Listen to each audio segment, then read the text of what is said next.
Glória a Deus, diga graças a Deus. Aleluia.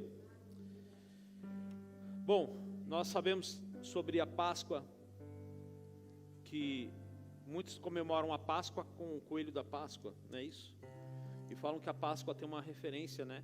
O coelho tem uma referência bíblica, que ele tem um significado bíblico. Que o coelho, ele é um gerador, né? Como se ele fosse o gerador de vidas. E que o ovo significa um nascimento. Não, nada disso, irmão, não tem significado nenhum. O coelhinho da Páscoa não tem nada a ver com a Bíblia, nada a ver. Mas a Páscoa, existe duas Páscoas, que é a Páscoa antiga, né, do Antigo Testamento, que está em Êxodo 12, que quando o povo estava lá, 400 anos na prisão, no Egito, como escravo. Então o Senhor deu uma ordem, antes das pragas, né, que viessem, né, para que fizesse tudo aquilo, né, todo o processo de Moisés e Arão, conversar com o faraó para libertar o povo. E aí o momento da tradição que Deus fez, através da direção a Moisés, que o povo matasse um cordeiro, sem mancha, sem marca, sem nada, fizesse o assado dele, né, pegasse o sangue dele, passasse nos umbrais da porta, e que chamasse as pessoas para comerem, né. Depois disso a festa dos pães asmos, que eram os pães sem fermento. E aí comece também a erva amargosa, né, a erva que significava o tempo que eles estavam vivendo, a amargura na escravidão. E o pão significava o apontamento, né, uma palavra messiânica, que é o pão vivo que desceu do céu, que é o Senhor Jesus.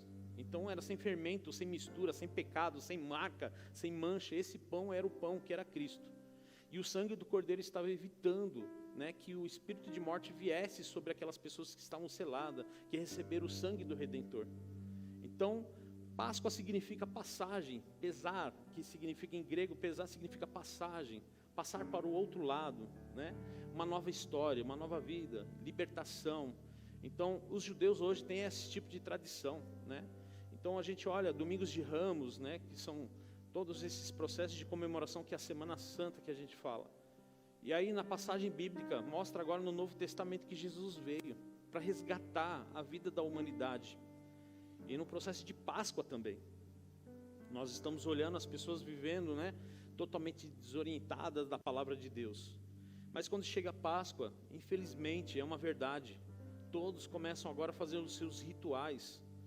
De não comer um peixe, de não comer uma carne numa sexta-feira santa, por causa de Cristo. Mas peca a semana inteira, peca o ano todo.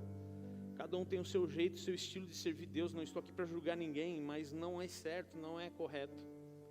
Então, na Bíblia, o que a palavra está dizendo a respeito da Páscoa aqui, é para você evidenciar que é algo grande, estrondoso e maravilhoso, gigantesco. Uma história maravilhosa que nem Marvel, nem Disney, nem Fox, nem Centurion Fox, nada, meu irmão, nem Columbia Pictures fez um filme como esse, né? Pode fazer a paixão de Cristo, mas na Bíblia relata algo poderoso que nenhum ser humano conseguiu fazer. Jesus sofreu por você, Jesus sofreu. Antes de ele ser crucificado, ele foi humilhado. Ele passou um processo de humilhação, e nós vamos ler um pouco sobre isso. Agora, o povo passou um processo de humilhação lá. Na época do Êxodo, na época do Velho Testamento, o povo do Egito foi humilhado. Eram escravos. O Senhor libertou aquele povo de lá porque não era o lugar da originalidade que Deus criou para eles serem. Deus não criou você para ser escravo de nada.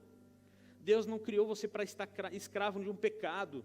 Deus não criou você para você estar preso a uma depressão. Deus não criou você para isso. Eu não sei qual é o teu Egito, eu não sei qual é a sua cruz, mas essa noite eu quero te dizer, todas elas já deixaram de existir, porque Cristo anulou tudo isso. Amém. E vamos ver um pouco sobre o processo que Jesus passou, que fala aqui em Lucas, no capítulo 22, no 39.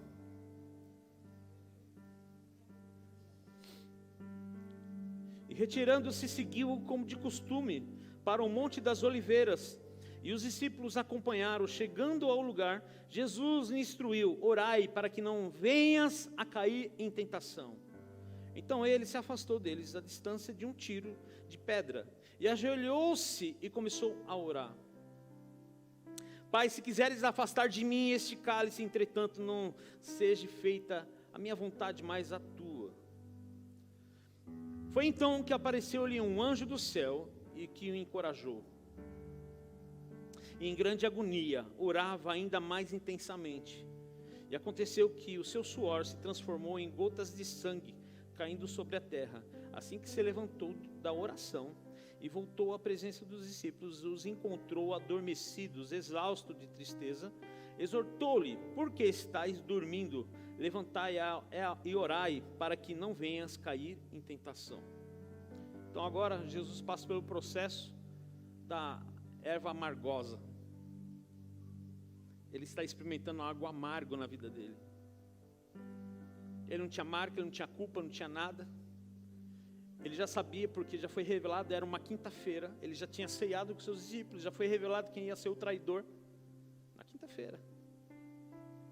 Então à noite ele saiu, se retirou, pediu para os seus discípulos estarem no pé da montanha, no pé do monte, para orar e vigiar por ele, interceder por ele, como as irmãs que estão em pé, estão intercedendo pelo culto de hoje. Então Jesus esperava companheirismo, Jesus esperava patrocinadores de oração, Jesus esperava um suporte espiritual nessa hora. Quem sabe você está esperando esse suporte hoje, uma pessoa que ore por você.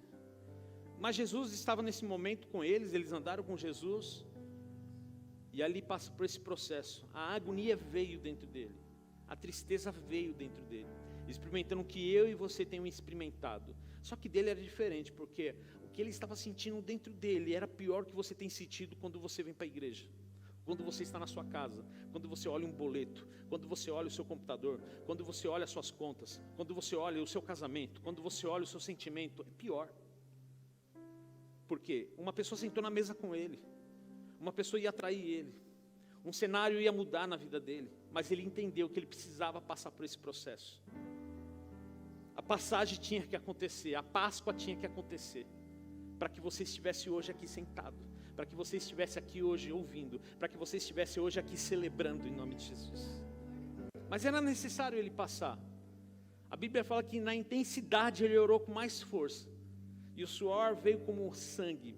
Alguns estudiosos falam que é o extremo do emocional de um homem, que nenhum chegou ainda, Jesus chegou. E ninguém mais, além dele, chegou nesse estado que ele chegou.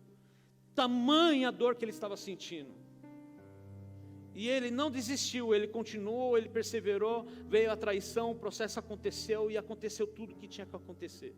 Ele foi preso, foi apresentado e começou agora o desenrolar do processo até a crucificação, até levar ele ao Gólgota, até levar ele lá no Monte da Caveira. Por que caveira? Porque muitos falam que a caveira é porque o lugar lá em Israel, lá naquela região, era um formato de caveira. Outros falam que era caveira por causa dos ossos das pessoas que eram crucificadas e colocados lá. Então Jesus começa a passar por esse processo.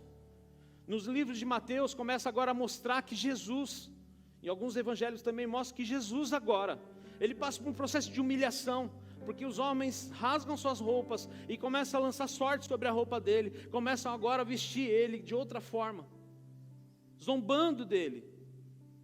O Senhor Jesus passou um processo de humilhação, o Senhor Jesus passou por um processo de dor, de decepção. O Senhor Jesus foi deixado pelos seus discípulos naquela hora, porque a Bíblia fala, nos versos mais para frente aqui, do que nós lemos, que na hora que ele foi preso, os discípulos fugiram e deixaram ele. Sabe por que ele passou por esse processo? Porque hoje ele não foge de você, hoje ele não te deixa, e porque eu e você temos fugido dele. Então esse processo começa agora, a agonia, a tristeza, a dor, marcas no seu emocional, está marcado dentro do coração dele, e ele vai enfrentar agora homens de lei, passa por todo esse processo, passa por chibatadas, ele sofre. Vocês já assistiram filmes e filmes, Paixão de Cristo, o filme do Mel Gibson lá, é o filme mais próximo do sofrimento que Jesus teve. Arrancaram o couro, arrancaram a pele. Jesus já foi com dor até a cruz, mas era necessário passar por esse processo. O Senhor está me direcionando diferente hoje. Estou aqui com tudo marcado, mas eu não vou chegar nisso. Deus quer direcionar você para algo grande hoje, em nome de Jesus. A Bíblia fala que agora Jesus está nessa agonia, nessa tristeza, ele passa por esse processo todo de dor, de decepção, dos discípulos não estão lá, vai ser preso, é humilhado, é debochado, mas ele nunca deixou a identidade dele, porque os homens falam assim, você se diz rei dos judeus? Ele fala, você está dizendo, eu sou. E nós escondemos a nossa identidade, não queremos ser cristão, não queremos ser crente, porque é besteira ser crente. Porque é banal, é uma coisa besta. Porque se eu for cristão, eu vou ser taxado como um cara chato. Eu vou ser uma pessoa que as pessoas vão zombar de mim. Porque eu tenho uma cultura católica, porque eu sou espírita, porque não sei o que. Meu irmão, não estou falando de religião, estou falando de um Cristo, um único Jesus. Não está dizendo que o Padre Cícero morreu na cruz. Não está dizendo que Santa Maria Aparecida morreu na cruz. Está dizendo que Jesus morreu na cruz por você. Respeito as religiões, mas eu estou falando que Jesus ressuscitou, irmão. Foi Ele que ressuscitou na cruz. Agora, Jesus é levado, é crucificado, colocam uma coroa de espinho, para simbolizar, Ele é o rei dos judeus. Vamos cravar isso nele. Então agora o processo de 3 dias, se eles falam assim, vamos colocar agora Jesus nessa cruz. Vou parafrasear. Deixa esse camarada agora, vamos morrer. Deixa ele lá sofrer. E Jesus lá segurando as dores, vendo, assistindo tudo isso, falando com o Pai, Pai, perdoa porque eles não sabem o que eles estão fazendo. A compaixão ainda estava dentro dele, extraindo coisas boas de dentro do nosso Cristo. A crucificação acontece. Sexta-feira Santa. E o que você fez na sexta-feira? O que você fez na quinta? O que você tem feito na sua vida toda? O que você tem colocado diante de Jesus? Como você tem tratado a obra redentora da cruz? Como você tem tratado a sua salvação? Como você tem tratado a sua vida? Como você tem cuidado da sua vida? Da sua vida espiritual, da sua casa, como você tem cuidado? Porque você tem que validar algo precioso na sua casa e na sua vida, porque Jesus fez com muito amor. Ele não sofreu tudo isso para que você sentasse na igreja e você só levantasse a mão como um crente no dia de domingo e de quinta. Ele quer que você celebre na sua casa, Ele quer que você celebre no seu carro, no ônibus, no metrô, no trem, lendo um livro, lendo a palavra. Ele quer que você cure a sua cabeça no seu ambiente de trabalho e você fale com Ele, Ele vai se revelar a você. Então agora, o seu Jesus, o meu Jesus, entrega o Espírito ao Pai, e Ele fala, está consumado, ou seja, já fiz a minha parte, paguei, está pago, pago os seus pecados, as suas transgressões, as suas mentiras de ontem, seu pecado de ontem, se você se arrependeu, foi pago, foi levado na cruz. Sabe, irmão, está na hora de mudar a sua cultura hoje. Está na hora de mudar a cultura do seu pensamento, do seu estilo de vida. Porque foi Jesus que morreu por você. Não foi outra pessoa, foi Ele. E é Ele que você deve prestar culto. É Ele que você deve prestar conta. A esse Jesus. Então nós, quando cantamos uma música que o Rei está voltando, a essência da antiga igreja, no Brasil, no mundo, ela se perde nas igrejas de hoje. Mas graças a Deus essa igreja não tem, porque eu tenho uma criação de uma igreja antiga. Por mais que você olhe as igrejas hoje pintadas de preto, as pessoas falam assim, por que a igreja é pintada de preto, a igreja é escura? Por causa da iluminação, o telão fica mais destacado, você ficar confortável, né? Olha as televisões de hoje, moldura preta, mas a essência não pode perder. A igreja pode ser moderna, meu irmão, mas o coração do seu líder nunca pode mudar. O meu coração nunca vai mudar. Nós podemos ter uma mega tecnologia nessa igreja, mas a essência de Deus ainda vai estar aqui. Eu estou dizendo para você, direcionando você, porque o Rei está voltando. O Rei está voltando. O Rei está voltando. O Rei está voltando. Aleluia. Aleluia. A Bíblia agora mostra que Jesus, nesse sofrimento, nessa angústia, Ele entrega o seu Espírito. Ainda salva um bandido, né, um ladrão que estava lá, um de lado, outro do outro. Ele falou: hoje mesmo estará comigo no paraíso. E depois disso, que Ele entregou o seu Espírito ao Pai, houve um grande terremoto. E aí vem a parte boa. O véu se partiu. O que dividia o homem do templo, do Senhor, da comunhão com Deus, partiu de baixo a cima, de cima a baixo. A Bíblia relata, e os teólogos estudiosos falam, que o véu não era qualquer tipo de pano. Era uma grossura mais ou menos assim, irmão. Você tem noção? Ninguém conseguiria rasgar com uma tesoura, porque poderia falar assim: ah, foi de baixo para cima, né? Mas foi de cima a baixo. Foi Deus fazendo algo grande, dizendo: agora ninguém mais vai precisar de divisão, agora é direto comigo. Aleluia. Você tem acesso ao Pai agora. Você tem acesso ao seu Criador. Você tem acesso ao seu Senhor. Aleluia. Mas antes de tudo isso, o Senhor falou: Pai, por que me desamparaste? Por que me deixou? Se o Senhor olhasse para ele e tirasse ele de lá, você não estaria aqui hoje. Mas o Senhor teve que cumprir a sua palavra. Jesus teve que passar por esse processo só.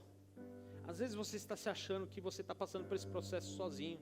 Sim, você pode estar sozinho fisicamente, mas Deus está com você, porque Ele não vai desamparar. Ele desamparou o seu filho naquele momento, naquela hora, para que se cumprisse as Escrituras, para que Ele não desamparasse você hoje. Eu quero te dizer com convicção: o Senhor está com você. Ele está com você todos os dias. Ele reina em você. Então agora Jesus é tirado de lá, grande terremoto e tal, e Jesus é levado a um sepulcro, colocado numa sepultura. Oh, Jesus. E aí então, os guardas, os homens, Pilatos chega e fala assim: coloque uma guarda de vigia lá, guarda lá a passagem daquela pedra, segura lá, porque alguém, olha o pensamento dele, porque alguém pode roubar, né? Mas também bateu o medo nele, o receio, porque alguns teólogos falam que eles poderiam achar que ele poderia realmente sair de lá. Convicção, que estava mexendo com o nosso Jesus, irmão. Aleluia. Então o seu Cristo estava lá naquela sepultura, enrolado num pano, uma sepultura nova, nunca foi colocado ninguém lá, e Ele estava lá, e por 3 dias estava naquele lugar. 3 dias eles pediram para aguardar. Lembra da passagem de Lázaro? Se Jesus chegasse em 3 dias, poderia ser que Lázaro estivesse vivo, porque naquela época, né, naquela tradição judaica, os 3 dias ainda não estava cheirando, mas a partir do 3º dia, poderia cheirar. Então eles falaram: deixa 3 dias lá, deixa guardado lá. E o 3º dia, o Senhor Jesus, Ele ressuscitou. Então desceu um anjo poderoso, Ele chegou naquele lugar, se assentou sobre a pedra. Então Ele anunciou à mulher, dizendo assim: o que você procura não está mais aqui. Aleluia. Nessa hora, meu irmão, aleluia. Uau. Nessa hora, quando você começa a lembrar dessa passagem bíblica, nessa hora, você começa a analisar que as pessoas vão procurar uma velha história na sua vida, e elas não vão achar mais. A velha vida que você vivia, elas não vão achar mais. O que elas achavam que era morte, elas não vão encontrar mais, porque você não vai estar mais no lugar de morte, mas no lugar de vida, porque seu Cristo ressuscitou, e você também com Ele.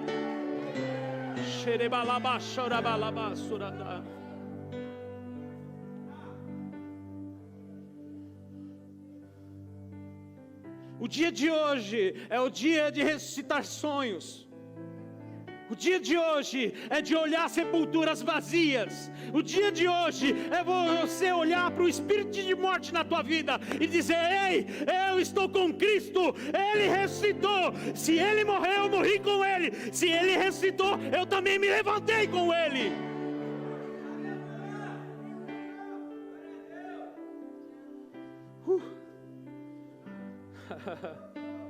Abre em Romanos 6.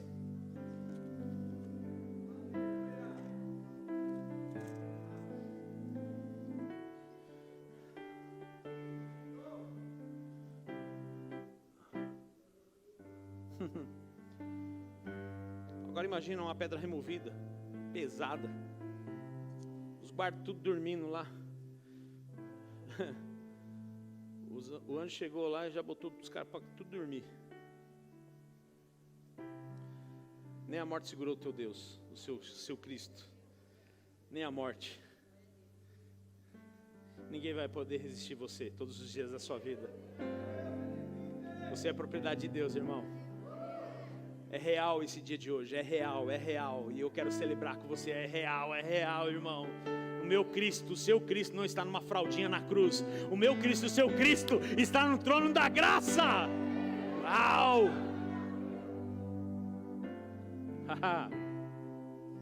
Romanos 6, verso 4.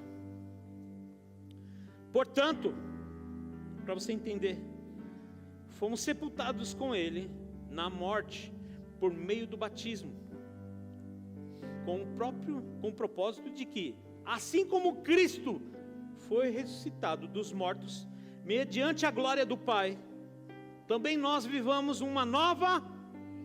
Você vive essa nova vida? Aleluia. Verso 5. E se desse modo fomos unidos a Ele na semelhança da sua morte, com toda certeza o seremos também na semelhança da sua. Pois temos conhecimento de que a nossa velha humanidade em Adão foi crucificada com Ele. Você está entendendo? A sua vida pecaminosa, a sua vida, a sua velha vida, o seu velho estilo de vida tem que ser crucificado. Tem que entender que Jesus já levou. Está dizendo que o velho costume, o velho hábito já era. Paulo está dizendo, acabou. Agora algo novo e maior, poderoso está acontecendo agora. O que nós fazemos na Santa Ceia, irmão? Ele fala o partir do pão, do suco, não é assim?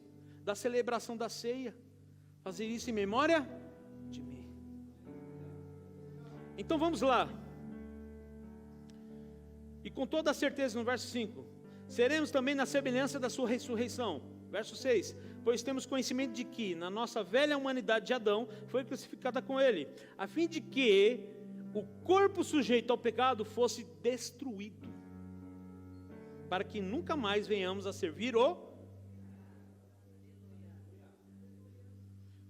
Entenda algo, Jesus morreu na cruz, para que você não praticasse mais pecado.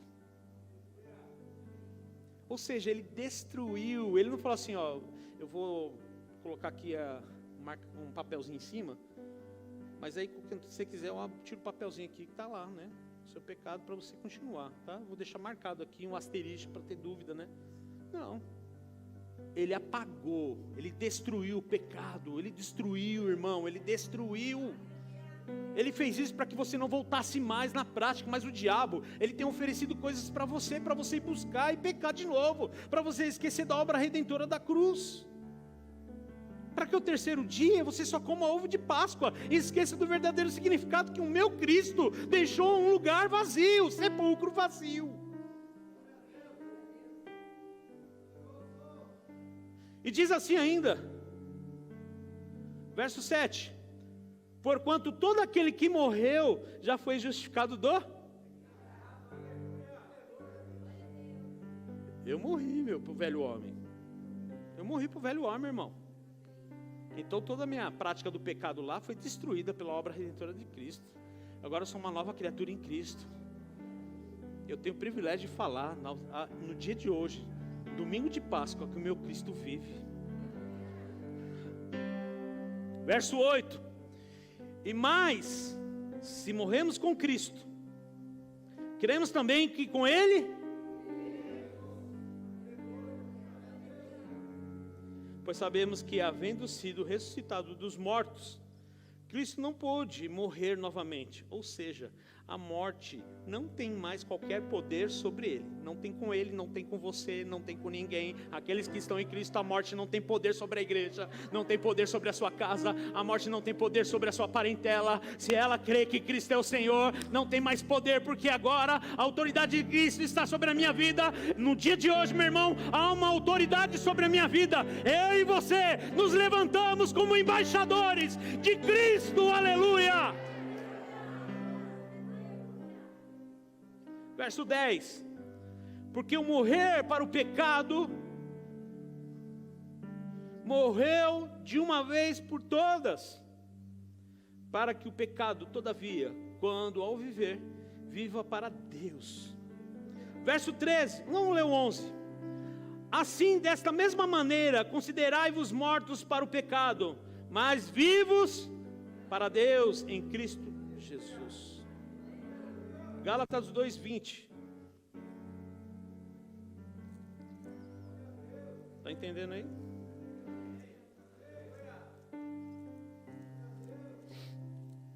Deus é bom.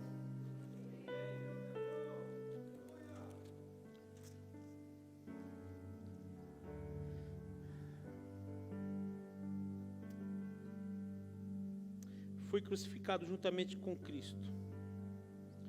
Desse modo, já não sou eu quem vive, mas Cristo vive em mim.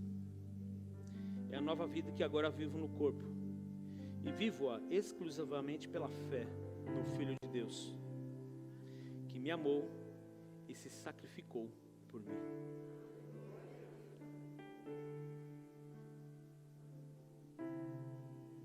Deus amou tanto o povo do Egito, que deu uma promessa. Levantou Moisés e falou: você vai libertar esse povo. Mas o Senhor é tão bom que Ele fez algo poderoso sobre a vida daquelas pessoas, porque as pessoas tinham que ter uma atitude de fazer. E a ação de assar os cordeiros, se alimentar, passar o sangue sobre os umbrais da porta, assar o pão, era uma ação que eles tinham que ter, uma atitude de obediência e de acreditar. E assim eles fizeram. Você não precisa mais passar o sangue na porta da sua casa, porque o sangue do cordeiro foi derramado por você. Nós somos os umbrais hoje, irmão. Olha para o teu irmão e fala assim: você é os umbrais da porta hoje. Aleluia. E o pão, irmão, não existe a mistura. O seu Cristo, Ele vive. E que Gálatas está dizendo aqui é que algo que aconteceu lá atrás, lá no passado, já foi. Jesus veio para trazer uma nova aliança sobre a tua vida. Essa Páscoa é a melhor Páscoa que você deve comemorar. Pastor, eu não tive dinheiro para comprar chocolate. Não, mas você não precisa ter muito dinheiro para comprar chocolate, meu irmão. Não tem problema. Amanhã você pode comprar.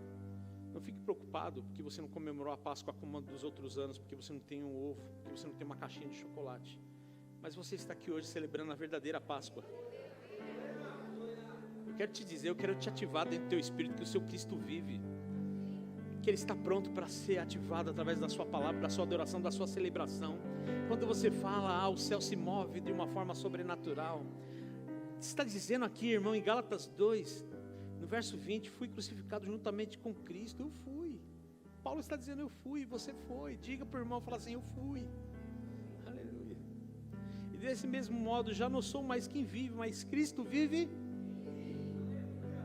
A depressão não pode viver dentro de você, as decepções não podem viver mais dentro de você, a morte não pode viver, nada pode viver, tudo que é fora da palavra não pode mais viver dentro de você. O que vive dentro de você agora é Cristo, aleluia. Quando Jesus se apresentou aos discípulos, eles estavam reunidos, as portas estavam fechadas, e Ele atravessou, irmão. Sem abrir porta, Ele entrou no lugar onde eles estavam. Jesus apresentou depois para naquela passagem do caminho de Emaús, lá em João. Eles estavam se razoando entre eles, tristes, cabisbaixo, porque eles estavam falando de Jesus, porque Jesus não se apresentou a eles, eles não sabiam ainda que Jesus já tinha ressuscitado, eles não chegou a notícia a eles. E Jesus perguntou para eles: por que vocês estão desse jeito? Vocês não sabem, o nosso Cristo não apareceu. como se não tivesse cumprido. Quando a depressão, a tristeza, a angústia, a falta de expectativa, ela entra e reina dentro de você, você não consegue enxergar aquilo que é verdadeiro. Você não acredita. Seus olhos se fecham. Quem sabe por muito tempo seus olhos estão fechados porque você não consegue enxergar que Cristo está do seu lado. Eu quero dizer para você que hoje Caminhos de Emaús não é mais para você. Eu quero dizer hoje para você que o sepulcro está vazio. Não é mais para você olhar o que está lá. É para você olhar além disso. Criar uma expectativa maior na sua vida. Você não vê Cristo, você não vê Deus, mas você sabe que Ele existe. Isso é fé. Isso é fé, irmão. Então agora Jesus, eles pedem, porque já é tarde, entre conosco, ceia com a gente, coma com a gente. E Jesus estava conversando com eles, e quando Jesus pegou o ato de partir o pão, os olhos se abriram. Nunca ninguém esquece uma celebração poderosa. O ato de partir o pão foi o ato de mostrar para eles que a essência ainda estava viva, aleluia. Jesus estava lá, e os olhos deles se abriram, e eles reconheceram que Cristo estava com eles.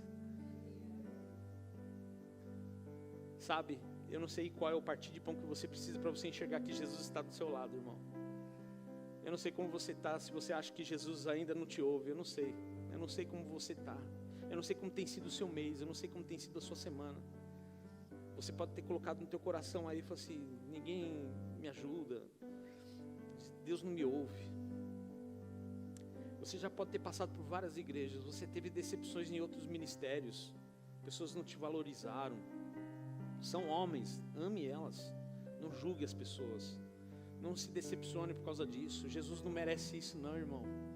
Se Deus te trouxe neste lugar aqui, é porque você vai mudar em nome de Jesus. A cultura vai mudar, o seu pensamento vai mudar. Não falamos de homens aqui, falamos de Cristo. E eu estou apresentando o seu Jesus hoje. O seu Jesus vive.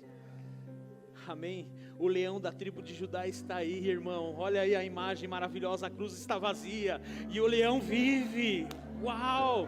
Ele morreu por você. Foi por você que ele morreu. Ele morreu por você, para você ser uma pessoa bem-sucedida. Ele morreu para você ter uma carreira de sucesso. Ele morreu para que você tivesse uma vida empresarial poderosa, meu irmão. Ele morreu por você para pagar os pecados da sua vida. Ele levou as enfermidades, irmão, por você. Ele ressuscitou porque era predestinado para ele ressuscitar, porque ele não tinha pecado, não tinha marca. Eu sempre brinco, né, que o diabo estava lá festejando, né? Então o anjo do Senhor foi lá e veio buscar Jesus. Como assim? Já era. Não tem marca, não tem pecado. Está na hora, Jesus, vamos subir. Só que você não vai voltar no sepulcro. O sepulcro vai estar aberto, porque você vai sair vivo, sem marca, sem nenhuma mancha. Aleluia. Venha ressuscitar. Nessa hora, o diabo ficou endemoniado. E ele continua endemoniado, porque você é uma bênção na mão de Deus. Está aqui aqueles que creem que Cristo é o Senhor. Aqui está a igreja verdadeira, que adora o Senhor em espírito e em verdade. Só o que adora em espírito e verdade levanta as mãos e dá glória a Deus. Faça uma validação na tua vida hoje. Jesus é real na tua vida.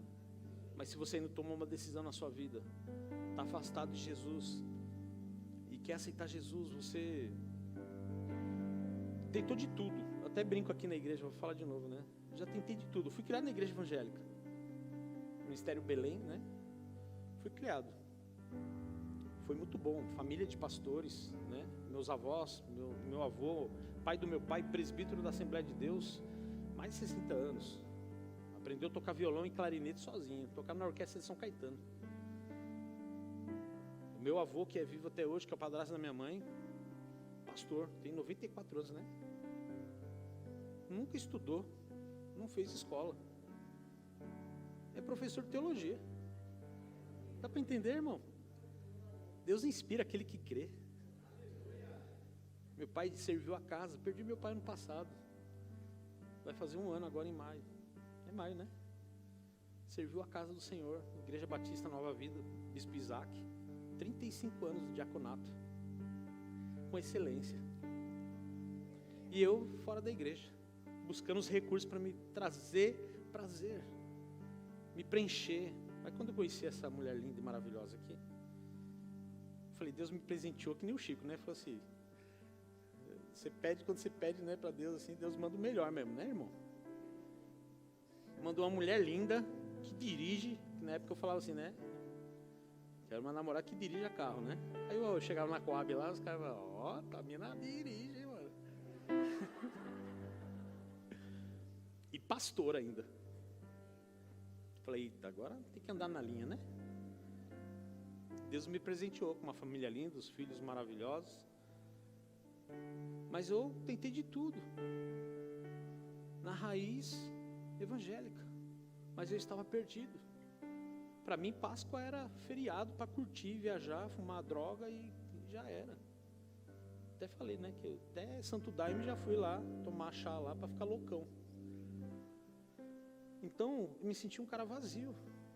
Hoje eu gosto de falar com propriedade disso aqui, porque foi isso aqui que me libertou. Foi isso que mudou a minha história.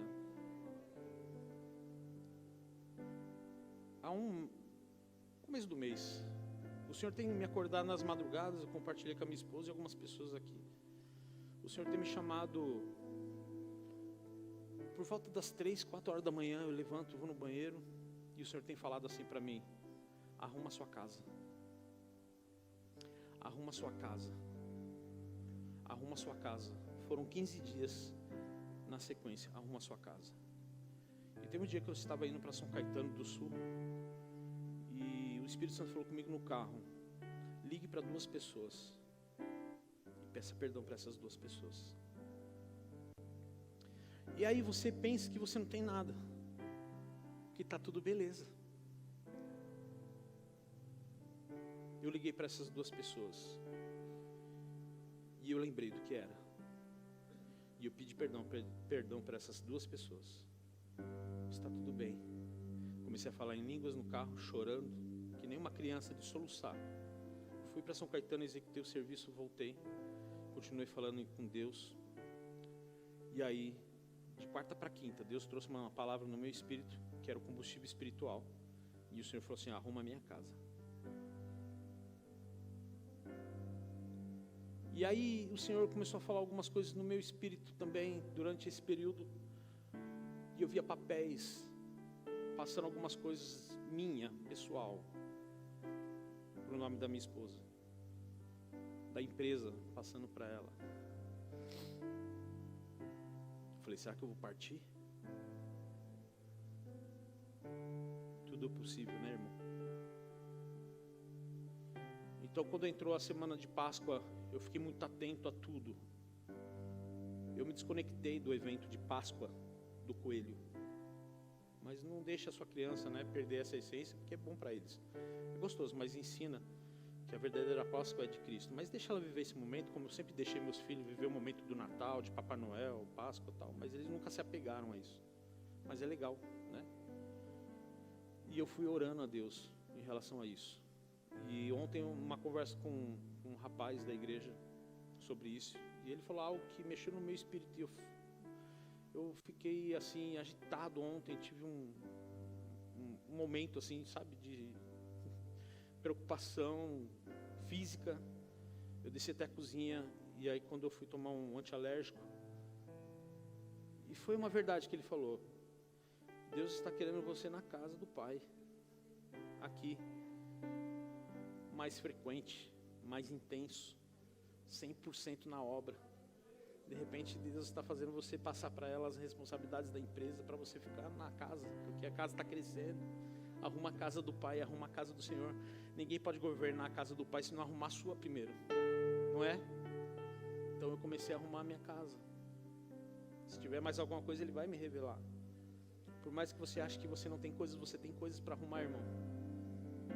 Para você celebrar hoje, você precisa celebrar de forma diferente. Não preocupado só com você. Você tem que se preocupar com aquilo que você celebra. Você precisa dar uma atenção de qualidade nos cultos. Você não pode vir na igreja e celebrar um culto como um culto qualquer. Aqui é muito mais importante que um casamento, você sabia disso? Porque você está falando de um Deus de um Jesus que ao terceiro dia Ele ressuscitou sim, e Ele vive, Ele morreu por você, foi por você. Casamento é bom? Sim, casamento é lindo, maravilhoso, eu adoro fazer celebração de casamento, mas eu amo pregar a palavra também, irmão. A palavra está aqui, então você precisa vir com qualidade e celebrar o nome de Deus. Você precisa tirar os paradigmas da sua vida, da sua cultura antiga, e adorar o Senhor Espírito em verdade de uma forma diferente. Tira os seus trejeitos, não está dando certo mais não. Tira essas manias que você tem, começa agora a analisar, se autoavaliar e falar assim, realmente eu preciso alinhar minha vida. O rei está voltando. Mas é uma noite de reflexão, porque eu não quero fazer você chorar, mas eu quero te dizer que Jesus sofreu muito por você, irmão. Você precisa ver os sofrimentos para você entender o quanto valeu a pena. Às vezes é necessário você voltar a algumas coisas passadas, ver o processo. Quando eu comecei com a minha empresa e a minha esposa, há um tempo atrás eu olhava e chorava. Falei, poxa vida, como era difícil, não era? A gente vendia a janta para comer o almoço, vendia o almoço para comer a janta, o William ajudava no aluguel, e antes disso eu pegava o sinal de internet de vizinho, um computador no colo. A irmã falava assim, fique em paz, não precisa pagar nada não. E eu lá trabalhando, pegava lotação, pegava ônibus, imprimia na lan house, fazia isso, e eu ficava chorando lá dentro de mim. Falei, meu Deus, eu tinha um salário, eu tinha um escritório que eu trabalhava era grande, uma advocacia gigantesca, tinha todos os benefícios, hoje eu não tenho nada. Mas quando eu olhava para Jesus, Ele me impulsionava e falava, vale a pena. É tipo assim, olha o que eu passei. Eu não passei em vão, eu passei aquilo para que você tenha também um processos também na sua vida, para você ser algo grande. Então não desista, porque eu não desisti. Então eu persisti. Hoje a nossa empresa é uma empresa, glória a Deus, suficientemente boa, maravilhosa, gostosa de se trabalhar. Somos o diferencial para muitos clientes hoje. Você precisa ser o diferencial na vida de alguém, irmão. Faça com amor, com qualidade. Então quando você trouxer o seu dízimo, a sua oferta, quando você entrar pela porta da igreja, não fecha a cara não, não fecha, não amarra não. Seja gentil com as pessoas. Não saia correndo da igreja. Celebre com as pessoas ainda, porque você não está fazendo isso pelas pessoas ou por causa de alguma coisa. Celebre com alegria, porque valeu a pena. O que Jesus fez, Ele fez com qualidade para você. Você está num lugar de qualidade, você está num lugar onde verdadeiramente nós amamos Jesus. Então faça valer aquilo que Jesus fez na cruz por você. Quando você entrar na sua casa, não olhe e fale assim, essa casa aqui não tem jeito. Não, olhe que ela tem jeito sim. Não olhe para as pessoas da sua família e fale assim, é só Jesus. Não, tudo bem que é só Jesus, mas olhe com algo grande que pode acontecer na vida dessas pessoas. Não olhe para o teu filho falando para ele, isso aí é só Cristo. Não faça isso, irmão. Pondere, desenvolva os frutos do Espírito em Gálatas 5. Faça ele ser desenvolvido dentro de você. Tudo que está relatado na Bíblia não é para a tua condenação, mas para a tua salvação. Essa Bíblia fala muito ao seu respeito e você precisa ler ela. O que nós estamos celebrando hoje não é a morte, mas é a vida. Aleluia. Você não está aqui hoje? Então você precisa celebrar com alegria, amém? Fique de pé. Vai tocar? Aleluia. Há alguém no nosso meio que deseja aceitar esse Cristo como Salvador? Voltar para os caminhos de Jesus? Faz o sinal com a sua mão. Você quer aceitar Cristo como Salvador? Todos estão salvos. Todos estão na presença de Deus. Aleluia. Amém. Que Deus abençoe a sua vida em nome de Jesus. Mas eu tenho certeza que você vai celebrar diferente hoje. Amém. Eu quero orar pela tua vida e declarar coisas poderosas essa semana. Eu quero que você pense na palavra de hoje. Rumine ela como um animal. O animal ele come, ruminar significa mastigar, voltar, engolir, voltar, não é assim? Até que desça de uma forma agradável. A palavra ela precisa ser ruminada. Se necessário pregar, até falo para minhas ovelhas aqui, pregar 10 vezes no mês a palavra, eu prego até que ela faça uma verdade na sua vida. Até que você entenda. Há um tempo atrás o irmão Evandro, o diácono Evandro, falou uma vez assim para mim que eu preguei três mensagens, né, da mesma palavra, as 3 mensagens, ele falou assim, a terceira eu entendi. E desceu de uma forma poderosa sobre o meu coração. Isso faz alguns anos, uns 3, 4 anos. Faça a mesma coisa na sua vida hoje.